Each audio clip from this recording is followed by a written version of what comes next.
Hello, I'm ArchieLuxury and welcome to the program Fuckers. The following video is a video request for Richard Stevens. He sent me $20. Hi Archie, this is Richard Stevens, subscriber to your channel. I would like a 20-minute profile on Ulysse Nardin. Fuck me dead. You know how long it takes to make 20 minutes worth of video? There's editing, there's writing. Man, I think that might be pushing the envelope, but I'll see what I can do. And an additional explanation, I will cover that in another email there. Okay, let's talk about this. Ulysse Nardin, and I've had a lot of people who've asked me over the years, Archie, what do you think of Ulysse Nardin? What do you think? What do you think? And I haven't been a big fan, but let's cover the topic. And let's have a look. Ulysse Nardin, founded in 1847. It's one of the few watchmakers that's been in continuous production for over 160 years.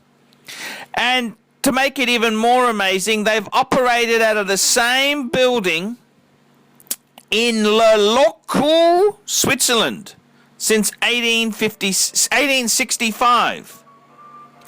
And Ulysse Nardin's got a huge history of marine chronometers. Marine chronometers are they're like a ship's chronometer. Often vessels needed a reference point for time, and they were used as navigational aids. You needed accurate time, and the most accurate clocks or watches were marine chronometers. And Ulysse Nardin, during the 1800s, supplied over 50 navies of the world. The navies were huge. I mean, this is before air travel.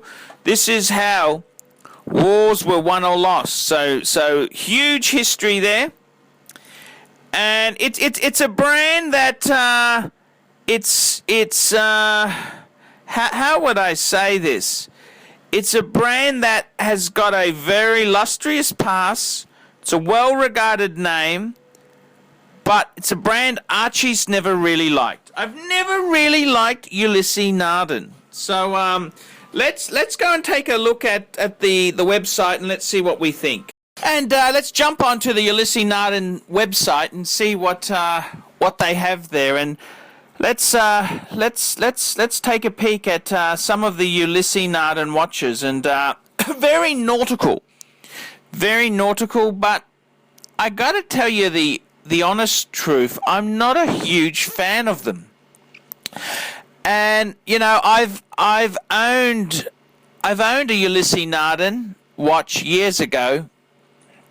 Didn't make any money on it, that's for sure. I can give you the drum on that one there. It's absolute disaster financially. I bought it to sell, and I think I barely got my money back. But let's have a look. These are some of the marine. So these very much sporting flavor. Very sporting flavor. Yeah, they're kind of a dress watch more than a true dive watch. These are very complicated sort of nautical pieces. Not really my cup of tea. Let's look at another line.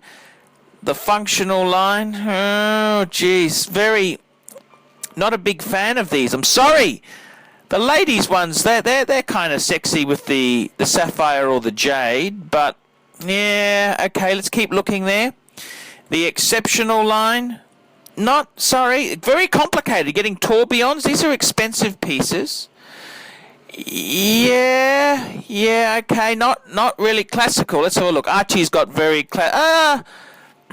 nice ones with the enamel painted dials. Yeah, that is nice. I don't know if I actually want one, but yeah, they I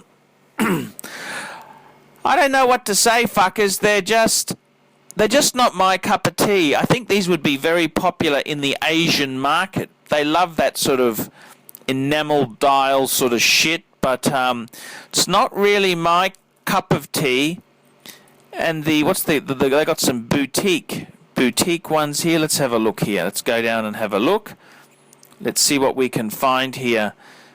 Boutique exclusive. I think that's okay. Yeah, well, let's go and have a look at Chrono 24. Let's see what the go is there. So let's look at the cheapest. What are they starting at? So there we go. We're on Chrono 24, having a look at the cheapest 1960s Ulysse Nardin. Yeah, fairly good bang. Some of these 80s ones, yeah, hard to sell. Let's just move up a bit here. These are some 90s ones, a little bit ugly, full calendar. It's not a lot of money, Let's keep moving up the range here. They got, this is kind of like a Calatrava one, yeah, what is it? It's gold, 1940s. Okay, let's keep moving up there. What do we get? See, we're moving up. Let's take a look. What do we get if we spend a bit more money here? What do we get? We get, they're still goddamn ugly, $2,000, and they're just, I don't know, they just don't seem to be my cup of tea. Famous nautical brand Ulysse Nardin, but I'm just not sure whether it's really. Look at this. You got a Ulysse Nardin San Marco GMT. Not sure if it's my cup of tea. It's just I'm just taking a look at it. There's nothing that really strikes me that says, wow, I want one. I mean, I wanted a Reverso. The Reverso, I love the Reverso. I think that's a very cool watch. But in Ulysse Nardin, not a lot that really, not a lot that I really love here. I'm sorry. Look, this one in gold, very complicated, too busy. I'm just not a big fan. Just not a big fan of Ulysse Nardin. With those enamel dials, 22,000. Fuck, I'd rather have it's white gold. I'd rather have my gold sub, I think, as a dive watch. Look at this. This is a Ulysse Nardin Blue Surf limited edition. 18,000. I'd rather have a gold sub. I kind of, these are kind of cool, but the brand just doesn't tick it for me. I'm sorry. Here's a rose gold one. Yeah, 22. See, I'd rather have a Rolex Yachtmaster, to be honest. That's being honest with you there. It's just a brand that doesn't really appeal to me. I just can't get in the groove. You know what I mean? The whole thing with wristwatches is you gotta like it. You gotta like the brand. Otherwise, what's the point? What is the point? But a long history. Ulysse Nardin has a very long history, and they are a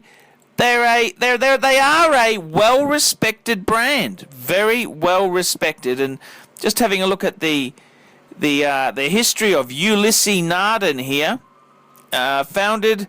Oh, that was when Ulysse Nardin was born, 1823. Company founded 1846.